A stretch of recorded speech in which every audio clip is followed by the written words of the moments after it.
Hi all, and welcome to week 4 of Introduction to Graphic Design. We are now on lesson 4 of our Photoshop lessons, and this is actually your last Photoshop lesson. So congrats to everybody for making it this far. I really appreciate your all of your hard work.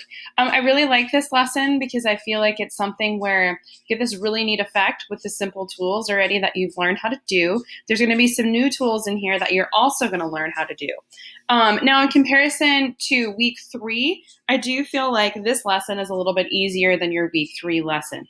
But I always think it's nice to kind of end on a fun note of something that you can take and not only apply, obviously to this class, but this is a great one too that it's really easy to walk through and it's really easy to present and teach to students. And then they can do a ton of stuff with it on their own. They can really take this lesson and take this project and really get creative with it, which is really nice. So obviously for week 4, you have your lesson here. This lesson, instead of a video, there is a video at the end if you need a review. But it's just step by step. So you can go ahead and follow that process. And then if we look at your actual project for the week, okay, disintegration is what you guys are going to be working with. So you want some sort of an image that you want a good amount of space around it, okay? So you don't want a picture that is completely like cropped to your face. That's not going to work for this. You want some white space or some negative space around yourself. Obviously, you can use any of your selection tools to go ahead and get rid of your backgrounds. That's very, very easy and simple. You guys should all know how to do that by now. Okay, you can also see this look here. Now, something that I do want to point out, and just like I've said before, every learning management software is completely different.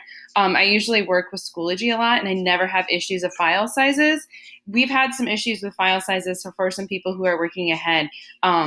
So please just go in, feel free, upload a PSD. You can file save as a JPEG or a PNG file. And then if you're still having issues and you need to just do a screenshot or you want to email me your project, that's fine too. There's several different workarounds for this. And for those of you that are going into teaching graphic design and things like that, if you ever want to do a lot of this online, which is really, really nice and simple, it really holds and keeps everything nice and organized for yourself. These are the same protocols that I go with by my students too. I mean, they're just kind of some unforeseen things that you just can't help. You just can't help what's going to happen. So just have to kind of go with the flow and be flexible. And I appreciate you all letting me know and being flexible as well.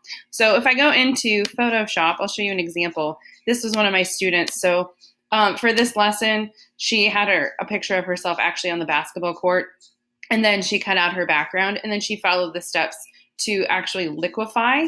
So what's going to happen is this whole image is going to stretch out, and it's going to look all liquidy and oozy, kind of like a 1970s trippy tie-dye sort of look.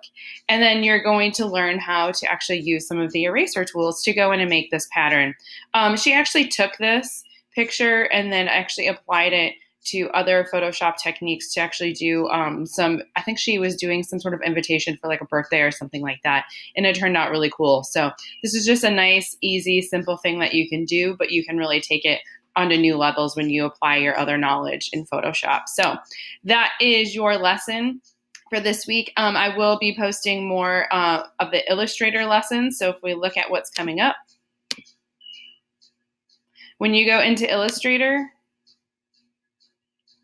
you can see I have everything is up and ready to go for through lesson 2.